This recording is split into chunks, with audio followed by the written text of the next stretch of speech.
Hello everyone, good morning. Welcome once again to Swami Vivekananda institute. मैं शिवम पांडे आज एक बार फिर से आपके सामने।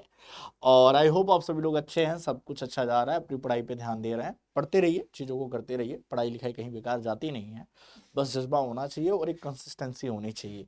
थोड़ा सा डाइवर्जन आज के टाइम पे लाइफ में ज़्यादा है। डाइवर्जन के कई सारे रीज़न हैं, तो मैं खुद डाइवर्ट हो जाता हूँ कभी कभी, तो मैं आपको बहुत ज़्यादा इस पर सलाह नहीं दे सकता, लेकिन हाँ कोशिश करता हूँ और कोशिश करने से ही काम बनेगा। तो डाइवर्जन का मतलब यही है कि आजकल मीडिया है, सोशल मीडिया है, इस पर डाइवर्स होने की जगह अगर वो टाइम हम थोड़ा सा अपने स्टडी में फोकस करें तो चीज़ों का आउटपुट ज़्यादा मिलता है, क्योंकि क्रूशियल टाइम है लाइफ का। हम के लिए, आपके लिए भी टाइम ही क्रूशियल होता है, टाइम की ही वैल्यू होती है। अगर सही टाइम पे सही चीज़ें ना की जाए तो दिक्कत हो जाती है। तो आपके लिए भी ये सही टाइम है कि आप मेरे साथ जुड़िए, स्वामी विवेकानंद इंस्टीट्यूट के साथ जुड़िए और अपनी सीयूटी एग्जाम्स की प्रिपरेशन को एक अलग लेवल पे लेके जाइए, ताकि जब आप सीयूटी एग्जाम्स के लिए बैठें तो आपके पास इनफ कंटेंट हो, आप कॉन्फिडेंट हो कि हाँ आएगा तो मैं कर लूँगा। और मैं जब भी आपको यहाँ पे मिलूंगा तो जीके जीएस के लेक्चर के साथ मिलूंगा। अब तक तो आप जान ही गए होंगे। आपको ज़्यादा से ज़्यादा इसकी फुल डिटेल इस कोर्स चाहिए तो फ्री ऑफ कॉस्ट यूट्यूब पे जाइएगा, चैनल पे सब्सक्राइब कर लीजिएगा और इसकी प्लेलिस्ट होगी। प्लेलिस्ट में आपको हिस्ट्री, पॉलिटी, इकोनॉमिक्स की तो काफ़ी डिटेल वीडियोस ऑलरेडी बन चुकी हैं। इकोनॉमिक्स का सिलेबस अप्रॉक्स कवर हो चुका है, कुछ एक दो टॉपिक को छोड़ दिया जाए तो वो आप वहाँ से देखेंगे। और हिस्ट्री का भी अभी चल रहा है, मेडुअल हिस्ट्री चल रहा है। तो जो मैं आज आपको पढ़ाने वाला हूँ, आपने अगर थंबनेल देखा होगा तो समझ ही गए होंगे कि आज हम पढ़ने वाले मेडुअल हिस्ट्री। मेडुअल हिस्ट्री में हम समझेंगे कि भाई क्या आज टॉपिक पढ़ने वाले हैं। तो अब मैं आपको बता दूं कि मेडुअल हिस्ट्री की ऑलरेडी एक वीडियो बनाई जा चुकी है, जिसमें मैंने आपको बताया था दिल्ली सल्तनत के बारे में। तो अब वो वीडियो आप एक बार देखिएगा जरूर। वहाँ पे आपको दिल्ली सल्तनत से आसानी से जितने क्वेश्चन बन सकते हैं मैंने वो कट टू कट पढ़ाया है, तो आपको बोरिंग नहीं लगेगा, ना ही वो बहुत ज़्यादा बड़ा लगेगा, और उसके नोट्स आप इजिली बना सकते हैं। यहाँ पे भी जो मैं आज को आपको बताने वाला हूँ वो है दिल्ली सल्तनत के बाद मुगल एम्पायर, और मुगल एम्पायर के बाद आप फिर मॉडर्न हिस्ट्री में आ जाते हैं।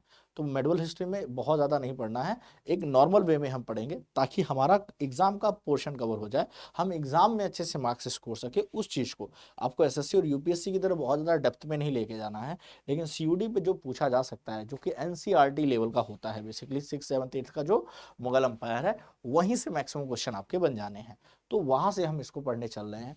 तो चलिए स्टार्ट करते हैं मुगल एम्पायर की, और मैं आपको बताऊंगा कि कौन से क्वेश्चन पूछे जाते हैं डायरेक्टली। तो सबसे पहले आते हैं मुगल एम्पायर के बारे में। आप सभी जानते हैं, हिस्ट्री में कहीं ना कहीं आप लोगों ने इन सब के बारे में देखा, सुना या पढ़ा है, तो ऐसा नहीं है कि आप इससे अनअवेयर हैं। मुगल एम्पायर की अगर आप बात करें तो द मुगल्स, एक तो चीज इनसे ये पूछी जाती है कि किसने स्टैब्लिश किया। तो आप सभी को पता है कि बाबर ने। किसने किया? बाबर ने स्टैब्लिश किया। अच्छा, ये कब आया था? ये मैंने आपको पिछली वीडियो में बताया कि इसने किसको हराया था? इब्राहिम लोदी को। किसको हराया था? इब्राहिम लोदी को हराया था। इब्राहिम लोदी वर्सेस बाबर का था। कहाँ पे हुआ था? 1526। ये ईयर याद रखिएगा, जरूरी है। और ये क्या थी? First battle of Panipat. First battle of Panipat. Panipat कहाँ पे है? हरियाणा में है। तो फर्स्ट बैटल ऑफ पानीपत ये बहुत ही मशहूर है। यहाँ पे 3 लड़ाइयाँ हुई हैं, तीनों में मुगल्स विजयी रहे हैं। सब मतलब मुगल्स 2 बार लड़े, दोनों बार विजयी रहे। तो ये बैटल, ये ग्राउंड भी इनके लिए बहुत ज़्यादा सुटेबल माना जाता है। तो भाई फर्स्ट बैटल ऑफ पानीपत यही हुई थी, इब्राहिम लोदी वर्सेस बाबर। तो एक क्वेश्चन आता है कि बाबर इंडिया में 1526 से पहले बाबर ने इंडिया पे कितनी बार अटैक किया? तो आंसर होगा 0, क्योंकि 1526 में पहली बार हुआ था। इब्राहिम लोदी के ब्रदर दौलत खान लोदी और राणा सांगा और उसके अंकल ने मिलकर इनवाइट किया बाबर को, क्योंकि वो इब्राहिम लोदी से खुश नहीं थे कि आइए और अटैक कीजिए, हम आपका साथ देंगे, क्योंकि बिना अंदर की फुट के कोई भी पॉसिबिलिटी नहीं। क्योंकि अफगानिस्तान का वो था, काबुल में था, छोटा सा राज्य था इसका बाबर का, अपनी बहुत ही ओल्ड एज में 50 ईयर प्लस होने के बाद तो वो इंडिया की तरफ आया। तो आप समझ सकते हो कि वो कितना ओल्ड एज में वो इंडिया की तरफ कदम रखा। मतलब उसका इंडिया की तरफ आने का कोई खास इरादा नहीं था, उसको अफगानिस्तान ही सही लगता था। लेकिन जब इनविटेशन मिले तो समझ लो कि पॉसिबिलिटी ज़्यादा है यहाँ पे, लोगों में अंदर ही अच्छी कॉम्बिनेशन नहीं है। तो उस बेहाफ पे बाबर ने इंडिया पे अटैक किया और उसने स्टैब्लिश किया मुगल एम्पायर। बात करें मुगल्स की, तो फादर के साइड से एक होता है पैटर्नल साइड, कि पैटर्नल साइड की बात करें फादर के साइड से, तो ये तैमूर की डायनेस्टी से, किससे? तैमूर की डायनेस्टी से बिलोंग करते थे। कई बार पूछा जाता है कि इनको मुगल्स क्यों कहा जाता है। मुगल्स कहे जाने का यही रीजन है कि ये फादर साइड से तैमूर से, और आपने सुना होगा कि भाई मंगोल्स अटैकर्स के बारे में मैंने आपको पिछले वीडियो में बताया था। मंगोल्स में जिंगेज खान है भाई। तो जिंगेज खान, मंगोल मदर इनकी किसकी थी? जो मदर थी वो भाई वो किधर की थी बाबर की, वो मंगोल ट्राइब से बिलोंग करती थी। तो इसीलिए भाई इनको मुगल्स कहा जाता था। तो पैटर्नल तैमूर डायनेस्टी से थे और मदर जो थी वो मंगोल के साइड से थी, इसलिए इनको मुगल्स कहा गया। तो ये एक इनविटेशन के बाद, इससे पहले ये अफगानिस्तान में समरकंद में रहता था। अफगानिस्तान का समरकंद का रूलर था। He was a ruler of Samarkand in Afghanistan. एक मुगल बाबर के नाम पे ऑलरेडी एक वेब सीरीज आ चुकी है हॉटस्टार पे, द मुगल्स के नाम से, आप उसको भी देख सकते हैं तो चीज़ें थोड़ी क्लियर हो जाएंगी।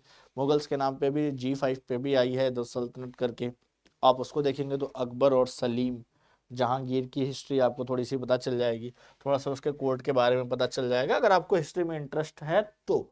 ठीक है, तो इसने मुगल अंपायर प्रेजेंट टाइम के पाकिस्तान और इंडिया पे स्टैब्लिश किया। ठीक है, तो ये देखिए पहला क्वेश्चन यही बन जाता है कि कौन सी बैटल हुई, किसको हराया, ठीक है, कहाँ पे बैटल हुई, किस ईयर में हुई। क्वेश्चन पहला ये बन गया। दूसरा क्वेश्चन उसके पैटर्नल साइड से पूछ लिया जाता है कि मुगल्स पैटर्नल से, तिमोर से, और मंगोल्स में भाई याद रखिएगा मंगोल्स के हेड कौन थे, जिंगेज खान। कौन थे, चंगेज खान बोलते हैं, जिंगेज खान बोलते हैं। तो याद रखिएगा कि ये थे। तो आपको ऐसे याद रखना है कि मदर्स, तो इसलिए इनको मुगल्स बोला गया मंगोल्स के बिहाफ पे। हालांकि ये पसंद नहीं करते थे, ये अपने फादर, ये मंगोलियन कहलाने से ज्यादा तिमूर के डायनेस्टी से बिलोंग करने से ज्यादा प्राइड फील करते थे, क्योंकि इनको लगता था कि Timur was a great ruler and great invader.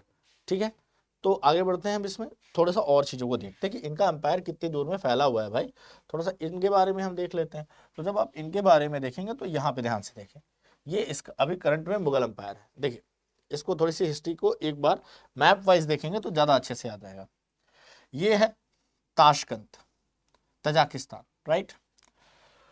ये रहा अफगानिस्तान, ये रहा पाकिस्तान, और ये रहा इंडिया का Delhi. Babur start from here to set up an empire and the area that Uzbekistan, Kazakhstan and Tajikistan were called, उस टाइम पे तुर्बिस्तान कहा जाता था। तो ये तुर्बिस्तान से ऐसे निकलता है, ये आता है अफगानिस्तान, राइट। बाबर ने सबसे पहले काबुलिस्तान, जो कैपिटल है काबुल अफगानिस्तान की, उसको कनक्योर किया। ओके, इसे अब प्रेजेंट टाइम में ये एरिया अफगानिस्तान का है, तो इस एरिया को कनक्योर करके यहाँ पे रूल करने की पूरी कोशिश करता था। हालांकि इसको एक पर्सन इसी के राज्य का बहुत ज्यादा परेशान करता था, हमें उनके बारे में नहीं जानना है।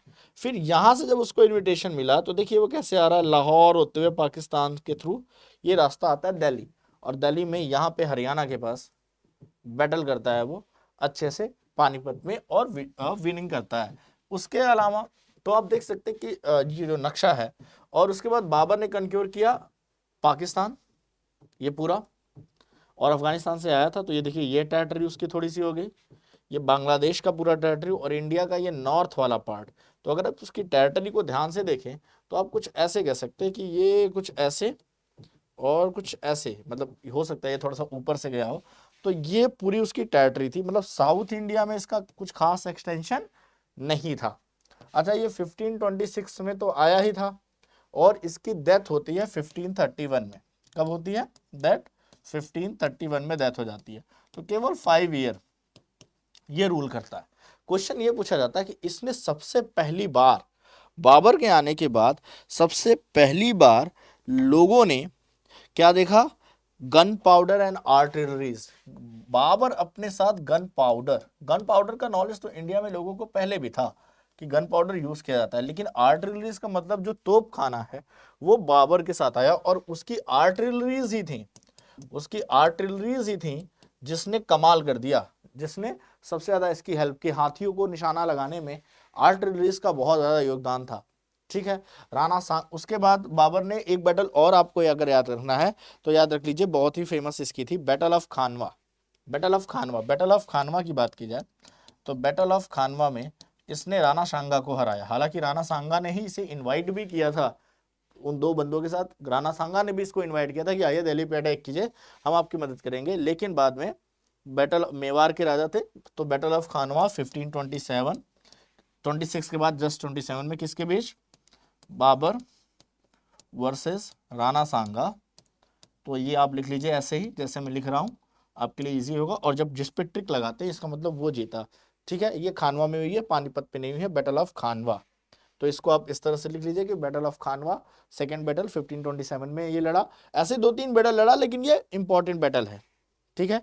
तो 27 में लड़ा, फिर 28 में लड़ता है, 29 में लड़ता है, और 30 तक ही जाते जाते इसकी डेथ हो जाती है, ठीक है। तो इसकी मतलब 4 से 5 साल ये जीता है। तो इस तरह से आपको क्या पता चला कि बाबर की हिस्ट्री तो खत्म हो गई, Babur is now done. Babur से पूछे जाने वाले सवालों में किस ईयर में आया, कहाँ का राजा था, समरकंद के आसपास का इलाका था अफगानिस्तान में, ठीक है, वहां का राजा था। किसको हराया, इब्राहिम लोदी को हराया। किस बैटल में, बैटल ऑफ पानीपत में, किस ईयर में, 1526 में, ठीक है। अब देखिए अगर आप बाबर के बाद देखें तो बाबर ने जितनी तरह से rapid back to back victory की थी, उससे क्या हुआ था, एम्पायर उसका काफी ग्रो हो चुका था। अब उस एम्पायर को संभालना था, एम्पायर अच्छा खासा ग्रो हो चुका था, ठीक है। तो इसके बाद बाबर के बाद उसका बेटा बैठता है हुमायूं। हुमायूं की किस्मत कुछ खास अच्छी नहीं थी, लेकिन हुमायूं के बारे में थोड़ा बहुत जानेंगे, ज्यादा नहीं, इसके बारे में बहुत ज्यादा नहीं, ज्यादा से ज्यादा थोड़ा सा अकबर के बारे में पढ़ना पड़ेगा। तो देखिए पहले ये देखिए कांधार काबुल, कांधार है ये काबुल है, कांधार से गांधारी जी थी, ये पेशावर, ये पाकिस्तान का देखिए। और ये देखिए ये हिस्सा अभी किसके अंदर है, मुगल अंपायर के अंदर है। अभी फिलहाल में ये है, ये किसका था, ये बाबर ने बनाया। ये किसने बनाया, बाबर के टाइम में। तो बाबर जस्ट आया था 5 साल में, कितना बना था भाई, यहां से आया था, तो ये एरिया उसका था, पाकिस्तान जीतता हुआ यहाँ आया, तो ये हिस्सा बाबर ने बना दिया। इसके बाद अगर आप बात करेंगे, बाबर के बाद हुमायूं ने कुछ खास किया ही नहीं है, तो मैं हुमायूं के बारे में आपको बस बता देता हूं कि सबसे पहले बड़ी बात क्या थी कि ये था अकबर का बेटा। इसके बाद इसको इसके कुछ पैरेलल्स ने बहुत ज्यादा हराया, तो इसी में एक नाम आता है शेर शाह सूरी।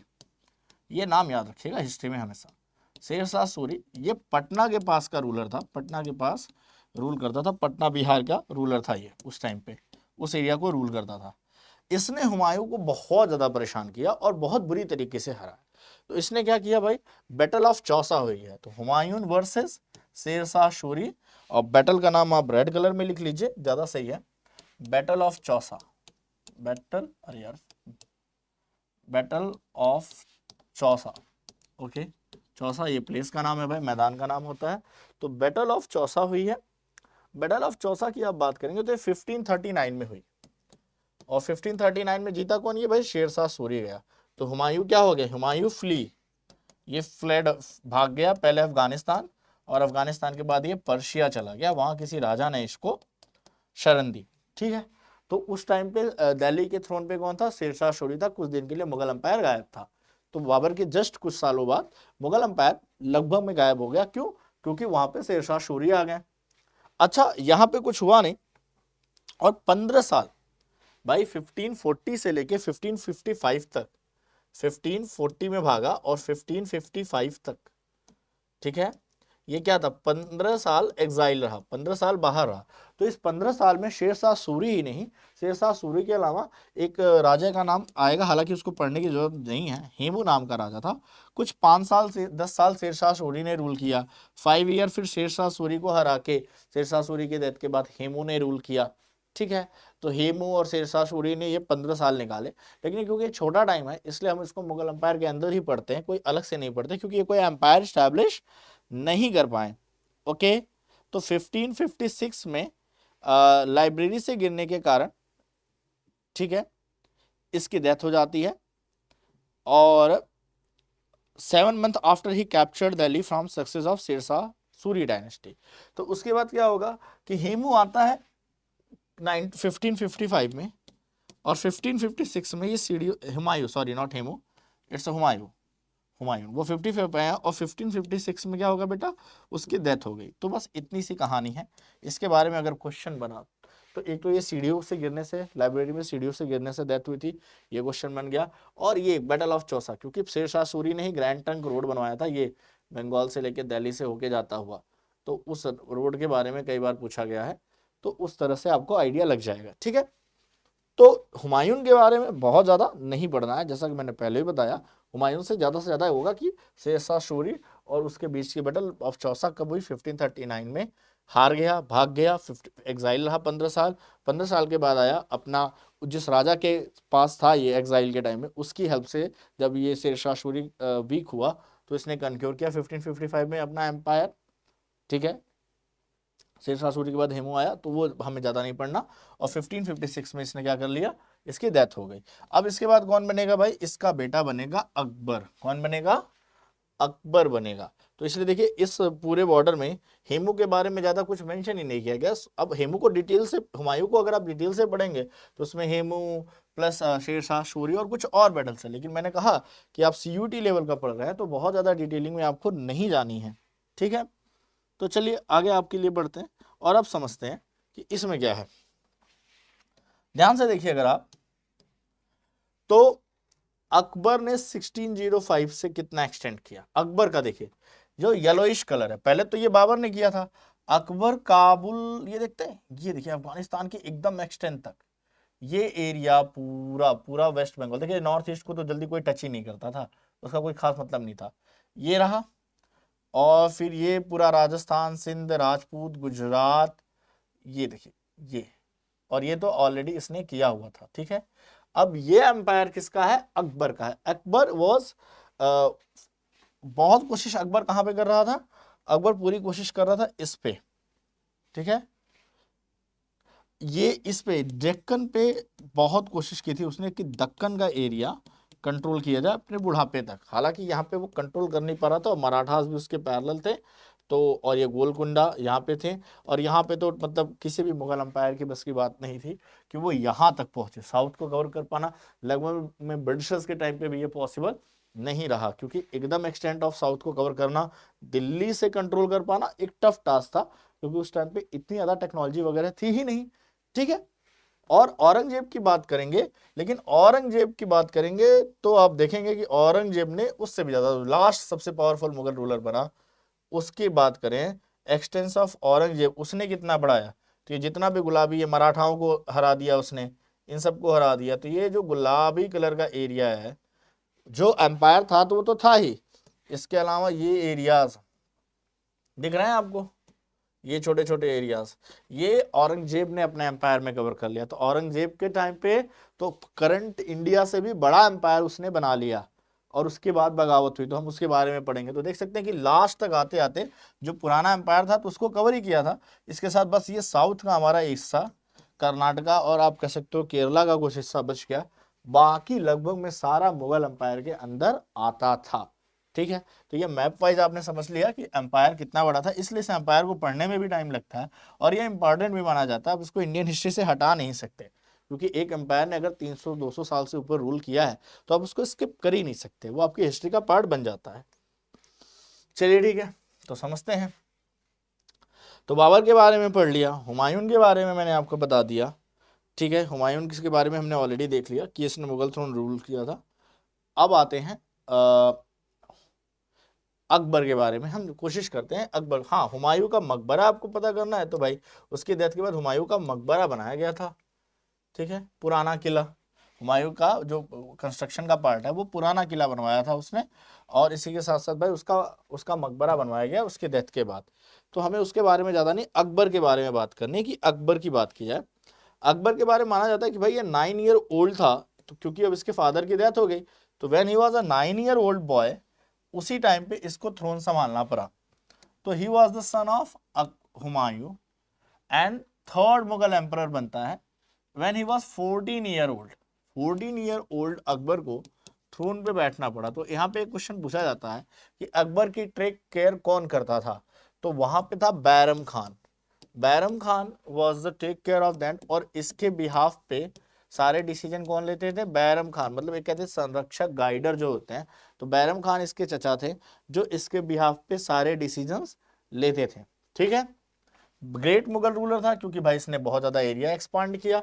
इसके सबसे अच्छी बात क्या थी कि भाई इसने राजपूत राजपूत सबसे ज्यादा प्रॉब्लम उस टाइम क्रिएट करते थे, इसने राजपूत को अच्छे से कंट्रोल में रखा, उनसे फ्रेंडली रिलेशनशिप बनाया। मैं मेनी राजपूत ने तो इसको वॉलेंट्री ज्वाइन कर लिया।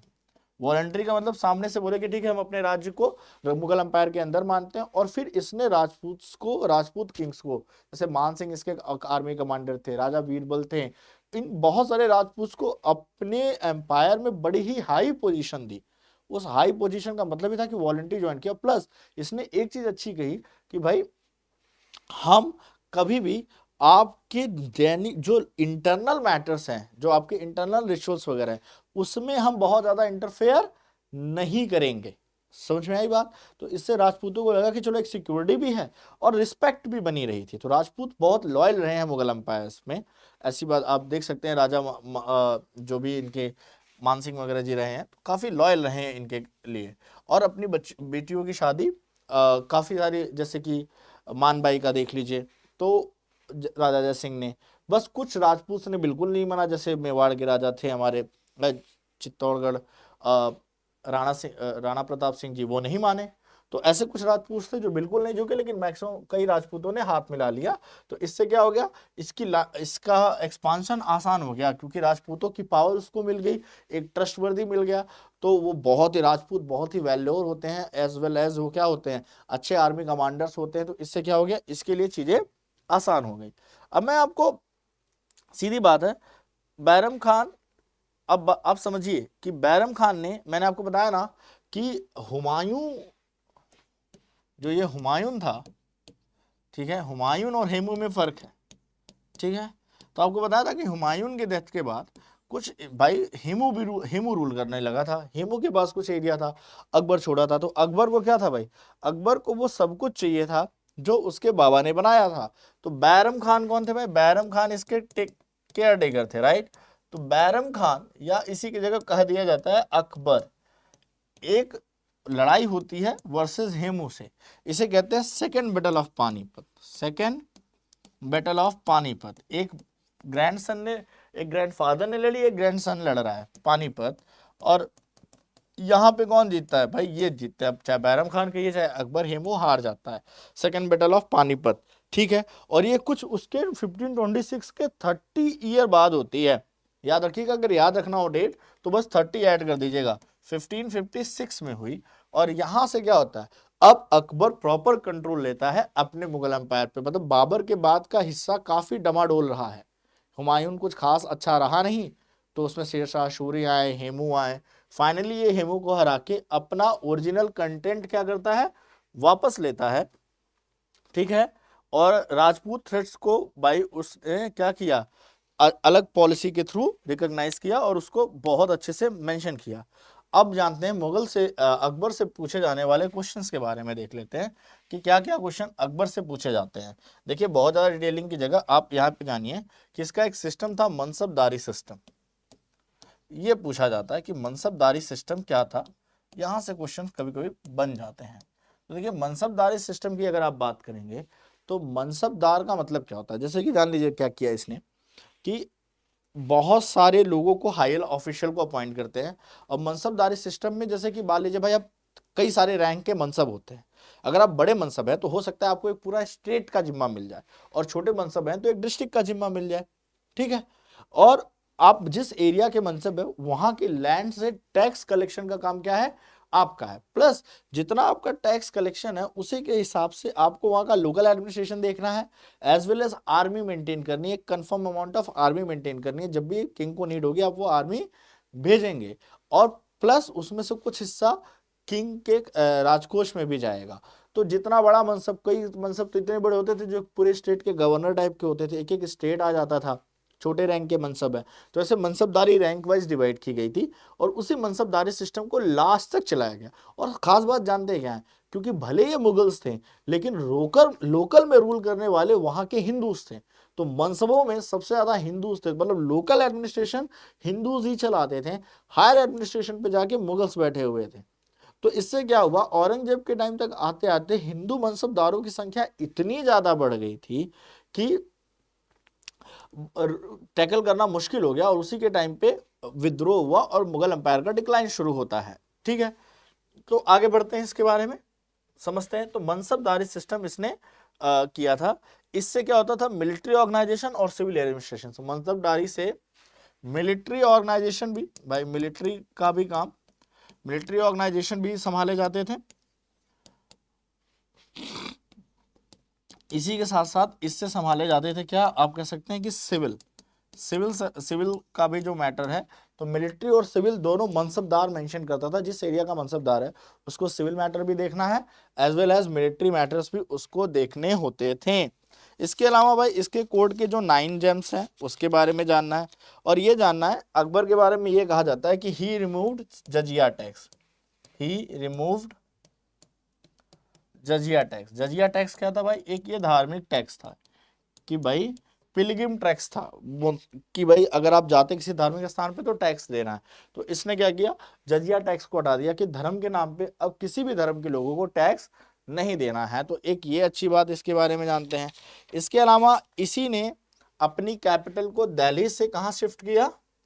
दिल्ली से कैपिटल शिफ्ट कर दी इसने आगरा। दिल्ली से इसने कहाँ शिफ्ट की? आगरा। तो अकबर ही जो था जिसने दिल्ली से कैपिटल कहाँ शिफ्ट की? आगरा। इसके अलावा इसने स्टैब्लिश किया, इस्टैब्लिश अ सिटी, एक सिटी स्टैब्लिश करता है। कौन सी सिटी स्टैब्लिश करता है भाई? सिटी स्टैब्लिश करता है फतेहपुर सिकरी। ठीक है, तो फतेहपुर सिकरी जो है ये अकबर की स्टैब्लिश की गई है। इसके अलावा बैटल ऑफ हल्दी घाटी भी लड़ा है ये।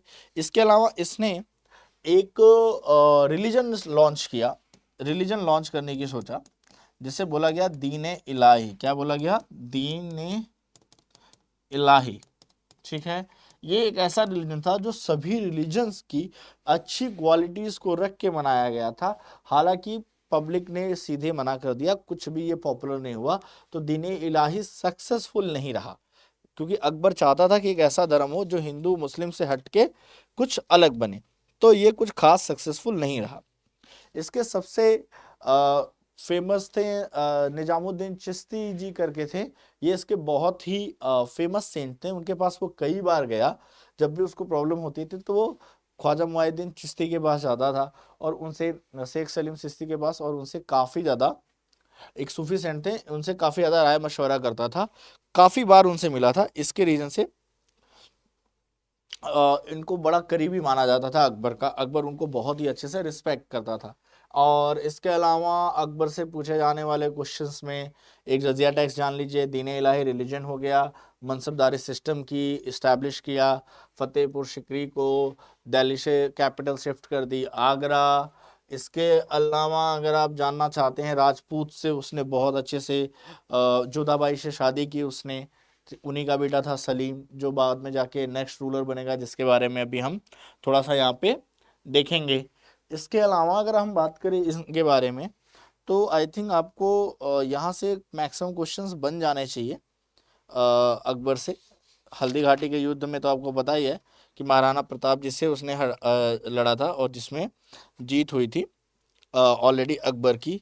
इसके अलावा अगर हम बात करें तो इसकी मतलब 50 साल के बाद इसकी मतलब डेथ होती है। मतलब इसने अपने पूरे शासनकाल में 14 साल से रूल करना स्टार्ट किया और अच्छा खासा रूल किया, जब तक जिंदा था तब तक रूल किया, मतलब एक सक्सेसफुल रूलर रहा। और इसने काफी लंबा अपना एम्पायर एक्सपांड कर लिया था। उसके अलावा भाई इनके बच्चों में थ्रोन को लेके काफी ज्यादा बहस चली। वो अनारकली वाला किस्सा आपने सुना होगा कि Salim, Anarkali was the kaneez of Akbar. अब क्योंकि जो राजा की कनीज होती थी उस पे कोई भी हाथ उठा डाले तो उसे फांसी की सजा या देशद्रोह की सजा मिल जाती थी। तो सलीम ने अनारकली के साथ रिलेशन बनाए, जिसके कारण क्या हुआ, अकबर की कनीज थी, राजा की भाई बादशाह की कनीज थी, इसके रीजन से। और मान सिंह जो इनके कमांडर थे, उनके बेटे जो थे वो सलीम के दोस्त थे, तो उनको भी दोषी पाया गया। तो अकबर ने क्या किया, उनको फांसी की सजा दी और इनको देश निकाला दे दिया, एग्जाइल दे दिया, क्योंकि अपना बेटा था तो भाई एग्जाइल दे दिया। तो सलीम को काफी दिनों तक बाहर रहना पड़ा, प्लस उसने विद्रोह वगैरह किया। एक लंबी कहानी है सलीम के राजा बनने की, ठीक है। तो वो एक अलग चीज था। अकबर के एम्पायर के पुराने लास्ट के दिनों में अकबर काफी ज्यादा परेशान रहा अपने एम्पायर को संभालने के लिए, क्योंकि जब तक वो यंग था चीजें आसान थी, बाद में चीजें थोड़ी बहुत उसके लिए मुश्किल होती गई, लेकिन फिर भी उसने सक्सेसफुली रूल किया। इसी में आपको पता होना चाहिए कि इसने दीवाने आम और दीवाने खास जैसी चीज है। अगर दीवाने आम जिसमें आम आदमी से मिलता था भाई, और एक दीवाने खास होता है, तो दीवाने खास में खास लोगों से मिलने के लिए मीटिंग्स वगैरह होती थी। तो ये सारी चीजें हैं। बुलंद दरवाजा माना जाता है कि बुलंद दरवाजा उसी के टर्म में आता है कि वर्ल्ड का सबसे बिगेस्ट डोर भी है बुलंद दरवाजा। तो इस तरह की चीजें भी अकबर के लिए आप समझ सकते हैं कि ये कुछ चीजें भी पूछी जा सकती हैं इससे ज़्यादा आपको अभी अकबर के बारे में जानने की जरूरत नहीं, क्योंकि हमने बोला था उतनी डिटेलिंग हमें नहीं देखनी है। ठीक है, ये चित्तौड़ आपको यहाँ जो दिख रहा है ये चित्तौड़गढ़ फोर्ट है भाई। ये एक इम्पॉर्टेंट फोर्ट था मेवाड़ का, जिसको अकबर ने बहुत ज़्यादा कोशिश की फाइंड आउट करने की, बट आसान नहीं था। हाँ, अकबर को बहुत ही अच्छा माना जाता कि आर्ट का बड़ा शौकीन था। इसके 9 जेम्स थे भाई इनके कोर्ट में, जिसमें से तानसेन जी का भी नाम, बीरबल का नाम। भाई बीरबल किसके लिए? बीरबल थे इसके मिनिस्ट्री में।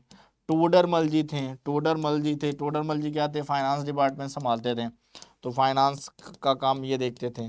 तानसेन जी थे भाई, ये क्या थे भाई? आपको पता है ये म्यूजिशियन, म्यूजिक में सबसे ज़्यादा अच्छे माने जाते थे। ठीक है, और इसकी जो डेड बॉडी थी वो सिकंदरा में ही दफनाई गई। ठीक, तो ये है। इसके बाद आते हैं भाई सलीम। सलीम मियाँ को सलीम नहीं कहते हैं, जहांगीर के नाम से जाना जाता है। किसके नाम से जाना जाता है? जहांगीर के नाम से जाना जाता है। तो हम समझते हैं भाई कि ये क्या थे और जहांगीर ने क्या किया, तो थोड़ा सा इसके बारे में भी जानना है। तो हम कोशिश करेंगे कि आज मुगल एम्पायर में मैक्सिमम चीज़ों को हम थोड़ा सा अच्छे से जान लें, ताकि हमारा ये टॉपिक ओवर हो जाए। ठीक है, तो देखते हैं। जहांगीर की बात करते हैं, सबसे बड़ा surviving son of Akbar. Surviving son of Akbar का मतलब इसके 2-3 और बच्चे थे जिनकी डेथ हो गई अलग अलग बैटल्स में, अलग अलग रीजन से हो गई। ठीक है, और अकबर के डेथ के बाद ये बना, और पावर ने इसे इम्पेशेंट कर दिया क्योंकि इसने अपने ही फादर के खिलाफ थ्रोन को लेके काफी ज्यादा रिबेल किया था, और अकबर ने इसे हराया भी था। लेकिन बाद में ये अकबर की डेथ के it was 6 year after and that before he succeeded the throne of the Akbar's death. चलो भाई, ये सब वाली बात हमें नहीं जाननी है। हमें ये कितने को एग्जीक्यूट किया, क्या नहीं किया। इसने अपने एक बेटे जिसका को अंधा बना दिया था भाई, उसकी आंखें निकाल ली थी। क्यों निकाल ली थी? उसका खुसरो नाम था उस बच्चे का। खुसरो की आंखें निकाल ली। क्यों निकाल ली? क्योंकि खुसरो ने गद्दी के लिए बगावत कर दी थी। तो इसलिए जहांगीर की एक फेमस किस्सा है कि ये खुद ज्यादा रूल नहीं करता था। इसके लोकल एडमिनिस्ट्रेशन को एक मेहरुन निशा नाम की, इसके एक अफगान नोबल की बीवी थी, जिसकी डेथ के बाद ये उससे शादी करता है, और ये काफी इम्पैक्टफुल रूलर रही है जहांगीर के कोर्ट में, मेहरुन निसा नाम की। ठीक है, और इसे ठीक है खुर्रम के नाम से भी जाना जाता था। तो अब इसको देखिए कि जब ये एम्परर बना तो इसका सबसे बड़ा था खुसरो, जिसने एक रिबेल किया और वो सक्सीड नहीं हुआ। खुसरो को इसके सामने लाया गया और उसने बेसिकली क्या किया, अपने अपने बेटे खुसरो की ही आंखें निकलवा ली। तो ऐसा माना जाता कि खुसरो कौन था और ऐसा क्या था, तो उसको अंधा बना दिया। तो जहांगीर के बारे में आपको इतना जानना है कि इसने अपने आप को आलमगीर बोला। ठीक है, और इसी के टाइम पे, जहांगीर के टाइम पे ही अपने लार्जेस्ट एक्सटेंट में पहुंच गया था। तो जहांगीर के बारे में ज्यादा नहीं जानना है, इसे अपने आप को आलमगीर बुलाता था ये। ठीक है, आलमगीर। जस्टिस के लिए काफी फेमस माना जाता था। इसने एक चेन ऑफ जस्टिस बनवाई थी, जो उसको भी भाई खड़खाया तो जस्टिस के लिए वो पुकार सकता था, तो कुछ उसके लिए भी बनाई थी। इसके अलावा इसने अपने आप को जिंदा पीर भी कहा कि भाई जिंदा पीर। ये कुछ टाइटल्स हैं जो जहांगीर के बारे में जानने हैं। और इसका नाम सलीम था, तो आप स्टार्टिंग में तो कंफ्यूज मत होइएगा। और सलीम अनारकली का जो मैंने किस्सा बताया आपको, ये इस पे काफ़ी सारी मूवी वगैरह भी बनी है। और अनारकली क्या थी? कनीज थी। कनीज का मतलब जो राजाओं के पास होती, सबकी कनीजें होती थी, रानियों के अलावा भी काफ़ी सारी फीमेल से संबंध बनाते थे। और वो कनीज किसकी थी? अकबर की थी। और राजा के कनीज को अगर हाथ लगाया जाए तो उसे विद्रोह माना जाता था, और इसीलिए इसको एग्जाइल दे दिया गया था। इसने फिर काफ़ी सारी अकबर के खिलाफ रिवोल्ट किए, बगावत की, इलाहाबाद का हिस्सा अपने आप को कन्फ्योर किया। लेकिन एट द लास्ट, क्योंकि राजा का बेटा है तो बेटा ही थ्रोन संभालेगा, तो उस टाइम पे कैपेबिलिटी और कुछ अंदर काफ़ी सारे कन्फ्लिक्ट और षड्यंत्र चलते हैं। कैसे बना राजा वो मैटर नहीं करता, लेकिन इसी ने टेक ओवर किया। जहांगीर के बारे में इससे ज़्यादा आपको जानने की ज़रूरत नहीं है। जहांगीर में हाँ, Jahangir was the first ruler. Jahangir was the first ruler, first Mughal ruler यही था who gave permission to the Britishers. इसी के टाइम पे ब्रिटिश आए थे। Who gave permission to the Britishers इसने ब्रिटिशर्स को परमिशन दी, he give permission to the Britishers to trade, trade की परमिशन जहांगीर ने दी। तो पूछा जाता है कि किस मुगल एम्पायर, कुछ मुगल एम्परर के दरबार में ब्रिटिशर्स आए थे या किसने ट्रेड की परमिशन दी, तो ये जहांगीर ही थे जिन्होंने इसकी परमिशन दी। तो बस जहांगीर से बने हुए क्वेश्चंस में ये जान लीजिए, ये थोड़ा सा किस्सा, ये मेहरुन्निसा पूछा जाता है कि मेहरुन्निसा कौन थी, तो जहांगीर की बीवी थी, वो एक अफगान रूलर, अफगान सरदार की बीवी थी। उसकी डेथ के बाद वो जहांगीर की बीवी बनती है और वही लगभग में कोर्ट के अंदर के सारे डिसीजन वो लेती थी, यही रूल करती थी। माना जाता था अंदर कोर्ट के डिसीजन, क्योंकि जहांगीर बाहर की विक्ट्रीज में बिजी रहता था, तो लगभग में कंट्रोल उसने किसको दे रखा था, मेहरुन्निसा को दे रखा था, ऐसा ये माना जाता है।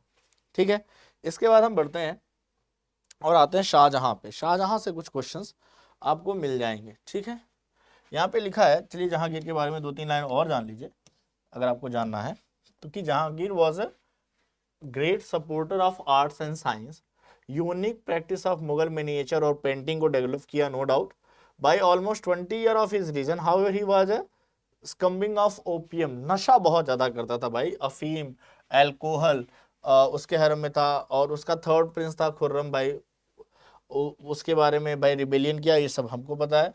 एंड आप पाएंगे कि he died soon after 1627, Jahangir की हेल्थ खराब हुई और prince Khurram succeeded him and took the throne as emperor Shah Jahan. तो जो खुर्रम था, जिसका नाम बाद में जाना क्या गया, शाहजहां बोला गया। क्या बोला गया, शाहजहां। देखिए भाई, नाम बचपन के अलग और इसके अलग, तो इसको सक्सीड किसने किया, प्रिंस खुर्रम शाहजहां के बारे में पढ़ते हैं। ठीक है, Shah Jahan was the imperial name of the 5th Mughal emperor. ये 1628 से 1658 मतलब 30 ईयर रूल करता है। इसको पहले प्रिंस खुर्रम कहते हैं। इसकी सबसे बड़ी बात क्या थी, favourite of his legendary grandfather, ये भाई अपने अकबर का फेवरेट पोता था, अकबर इसको बहुत ज्यादा मानता था। ठीक है, यंग एज से ही। और उसने, ऐसा बोला जाता है, ऐसा एक कन्फ्लिक्ट भी माना जाता है कि उसने जहांगीर की जगह अपने शाहजहां को, उसने खुर्रम को राजा बनाने की कोशिश की थी, लेकिन खुर्रम काफी छोटा था, तो जहांगीर उसका बाप था भाई, सीधी बात है। तो उसने कुछ पॉलिटिक्स खेली या क्या खेली, अपने राजा बन गया। हालांकि ये कंफर्म था कि शाहजहां ही उसके बाद राजा बनेंगे। He is consider one of the greatest Mughals, क्योंकि अच्छा हाँ, इसी के टाइम को बोला जाता है golden age of Mughal empire. Golden age of Mughal empire किसके टाइम को बोला जाता है, शाहजहां को। किसने, इसने आर्ट और कल्चर को बहुत ही ज़्यादा डेवलप किया है। इसके टाइम पे आर्ट और कल्चर टॉप पीक पे था मुगल एम्पायर का, तो इसके रीजन से ऐसा बोला जाता है। और समझते हैं इसके बारे में भाई। देखिए यहाँ पे लिखा भी है कि इसके एरिया को क्या बोला जाता था, गोल्डन एज बोला गया है अपने आप में। ऐसा क्यों बोला गया, तो देखते हैं भाई इसके बारे में। हिस्ट्री के बारे में बात करी जाए इसके बारे में, तो कुछ चीज़ें ये भी देखिए कि इसने कुछ लोगों को हराया भी, इसके बारे में कुछ बैटल्स भी है, तो आप इसको जान लीजिए अच्छे से कि ये क्या था। इसको आर्किटेक्टिंग कहा जाता है। इसी ने रेड फोर्ट ऑफ दिल्ली आज जो लाल किला है वो बनवाया है, एज वेल एज इसने जामा मस्जिद भी बनवाई है, जो दिल्ली की फेमस जामा मस्जिद है। तो ये कुछ ऐसी चीजें हैं जो इसको बताते कि ये आर्किटेक्ट आर्ट और कल्चर को काफी ज्यादा पसंद करता था। ठीक है, एज वेल एज ताजमहल बनवाया है, ये सबको पता है। ओके, लास्ट 8 ईयर ताजमहल, तो उसके लिए इसको जाना जाएगा। ठीक है, इसकी एक फेमस वाइफ थी, ठीक है, मुमताज महल इसकी सबसे पसंदीदा वाइफ थी, जो बोला जाता है कि इसके 14th चाइल्ड को बर्थ देते वक्त उसकी डेथ हो गई, और उसी के लिए क्या बनवाया, मुमताज के लिए इसने ताजमहल बनवाया था उसकी याद में। तो भाई ये आप सभी को पता है, इसमें कुछ खास बताने की जरूरत नहीं है। ठीक है, और इसने भाई डेक्कन में काफी कोशिश की थी, डेक्कन एरियाज में काफी कोशिश की थी कि डेक्कन एरिया को अपने अंडर कवर में रखा जाए। तो शाहजहां का आर्किटेक्चर किंग ऑफ इंडिया भी इसे बोला जाता है। तो यही कुछ क्वेश्चन इससे पूछे जाते हैं। बैटल्स वगैरह के बारे में बहुत ज्यादा नहीं पूछा जाता, क्योंकि एक पीसफुल राज्य इसने चलाया था बहुत ज्यादा। Already Mughal empire well establish था इसके टाइम पे, जहांगीर ने काफी अच्छा स्टैब्लिश कर दिया था अकबर जी ने, तो इसके रीजन से इसका क्या था भाई, इसका स्टैब्लिशमेंट और ईजी रहा। ओके, आगे बढ़ते हैं। अब अगर आप ध्यान से देखेंगे तो इसने कुछ सिटीज भी स्टैब्लिश की भाई, ऐसा नहीं था। इसने रेड फोर्ट, लाल किला वगैरह तो बनवाया ही बनवाया। इसके अलावा अगर आप पाएंगे तो भाई इसने शाहजहानाबाद, जो ओल्ड दिल्ली थी, नाउ ओल्ड दिल्ली जो है उसे शाहजहानाबाद कहते थे, वो उसने स्टैब्लिश किया था। ठीक है, लास्ट 8 ईयर में भाई, इसके लास्ट 8 ईयर मतलब सबसे बुरे रहे। किसी मुगल एम्पायर के इतने बुरे नहीं। इसके 4 सन थे, उनमें आपस में भाई लड़ाई हो गई थ्रोन को लेके। कौन कौन से थे भाई, आप देखेंगे कि शाहजहां, तो उसकी एल्डेस्ट डॉटर ने ही भाई इसको कोशिश की, मनाया, इसकी टेक केयर की। तो शाहजहां के 4 बेटे थे, जिसमें से सबसे पावरफुल कौन बना, औरंगजेब ने जीता। औरंगजेब उसका सबसे छोटा बेटा था, सबसे बेटा बड़ा दारा शिकोह था। ठीक है, दारा शिकोह था। उसके अलावा भी 2-3 बेटे और थे, लड़ाई लड़ते रह गए। तो last 8 year according, Shahjahan was on his death bed and he kept his eyes fixed on the Taj Mahal. तो खैर चलिए, ये सारी बातें हमें नहीं रखना है कि भाई वो प्यार में था, ताजमहल देखते हुए मर गया, इससे मैटर नहीं करते। तो कुल मिला के शाहजहां के 4 बेटों में लड़ाई होती है, और जीतता कौन है बेटा, औरंगजेब जीतता है। तो औरंगजेब बनता है, और औरंगजेब के साथ ही मुगल एम्पायर खत्म कर देंगे, क्योंकि मुगल एम्पायर को इससे ज्यादा, हमें एग्जाम के मोटिव से इससे ज्यादा नहीं जानना है। तो औरंगजेब के बारे में मैं आपको कुछ चीजें बता देता हूँ, क्योंकि भाई इसने काफी सारे काम किए हैं। ये पहले तो बहुत ही कंजर्वेटिव रूलर रहा है। ठीक है, औरंगजेब काफी कंजर्वेटिव रूलर रहा है, और इसको बोला जाता है कि भाई औरंगजेब के बारे में बात करें तो इसने अपने आप को आलमगीर जैसा भी कुछ कहा, जिंदा पीर भी कहा। इसके अलावा अगर आप बात करें कि औरंगजेब की, तो इसने गुरु अर्जुन देव के टाइम पे भी बात की जाए तो औरंगजेब ने गुरु अर्जुन देव, इसने जजिया टैक्स, जजिया कर जो है, जजिया टैक्स इसने फिर से इम्पोज कर दिया। ही इम्पोज्ड जजिया टैक्स, जजिया टैक्स को इसने फिर से लगा दिया। इसने सबसे ज्यादा मुगल अंपायर को बढ़ाया, नो डाउट। इसने मराठाओं को, सिखों को, सबको हराया, ऐसा नहीं था, लगभग में इसने काफी लोगों को डिफीट भी किया है। तो एक अच्छा खासा इसने मिलिट्री कैंपेन्स चलाए हैं, और उसके ड्यूरेशन में इसने काफी कुछ किया है, लेकिन ये थोड़ा सा क्रूएल था। ठीक है, तो इसके बारे में बहुत ज्यादा तो नहीं है, थोड़ी बहुत चीजें हैं, जान लेते हैं, थोड़ा सा देख लीजिए, इसको लाइन वाइज देख लेते हैं। औरंगजेब ऑल्सो नोन एज इम्पीरियर, इसने आलमगीर का टाइटल दिया। सॉरी, एक मिस्टेक हो गई थी, मैंने वो शायद जहांगीर में बोल दिया था, तो उसको आप देख लीजिएगा। आलमगीर बोला गया। ये 6th मुगल एम्परर था। His reign lasted 49 year, 1658 to 1707, मतलब 7th सेंचुरी तक गया। He was among the wealthiest Mughal emperor. He was a pious Muslim, मतलब काफी ज्यादा रिलीजियस था। इसकी policies partially abandon the legacy of Akbar. तो जैसे अकबर रिलीजियस टॉलरेंस था, ये रिलीजियस टॉलरेंस कहीं नहीं था। इसने कोई प्योर मुस्लिम आइडियोलॉजी की तरफ चला, इसने नॉर्मल पब्लिक का कुछ खास ध्यान नहीं रखा। During his lifetime victories, the South expanded the Mughal Empire more than 3.2 million square kilometre. तो इसने साउथ का एक्सटेंशन अपने टाइम पे सबसे ज्यादा किया। मैंने आपको दिखाया भी था मैप में कि सबसे ज्यादा एक्सटेंशन कहाँ तक पहुंचा था, औरंगजेब के टाइम पे पहुंचा था। ठीक है, he was a strong and effective ruler, but his death and the great period of Mughal dynasty came to end। तो सीधी बात है, इसी के डेथ के साथ, औरंगजेब की डेथ के साथ ही क्या होता है बेटा, मुगल डायनेस्टी का एंड माना जाता है, क्योंकि इसके बाद जो भी रूलर्स आए लेटर में, वो बिल्कुल भी कैपेबल नहीं थे। तो भाई ये हुमायूं टॉम्ब और पुराना किला, ये हुमायूं से ही रिलेटेड है। End of the Mughal empire माना गया, क्योंकि इसके बाद एज ऑफ 80 में जब ये मरा, तो इसके फॉलोअर्स जो एमंग्स थे, उनमें सिविल वॉर चली, आपस में ही लड़ते रहे, और इसी का फायदा उठा के मराठाओं ने काफी परेशान किया। फिर पर्शियन अफगानिस्तान आए, अफगानीज आए, और इन लोगों ने क्या किया, तो उनको ओवरटेक करने की कोशिश की, और इसी बिहाफ में क्या हुआ, सारे रूलर ने अपने आप को इंडिपेंडेंट कर लिया। फिर बंगाल का नवाब सिराजुद्दौला बन गया, अवध का नवाब कोई और बन गया। तो सब ने क्या किया, अपने आप को इंडिपेंडेंट रूलर बना लिया, और दिल्ली सल्तनत दिल्ली के कुछ एरिया तक सिमट के रह गई।